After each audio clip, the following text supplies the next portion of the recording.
ഒന്നും തോന്നരുത്. എന്നോട് പറഞ്ഞതിരിക്കട്ടെ. അങ്ങനൊന്നും എന്റെ മോളോട് സംസാരിക്കരുത്.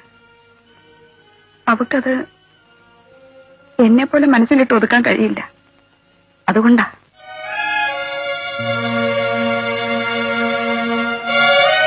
ആരെയും ചതിക്കണമെന്ന് വിചാരിച്ചിട്ടല്ല.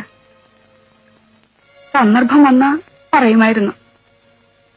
അല്ലാതെ എന്റെ മോളൊരു രോഗിയായിരുന്നെന്ന് വിളിച്ചു പറഞ്ഞ് നടക്കാൻ പറ്റുമോ?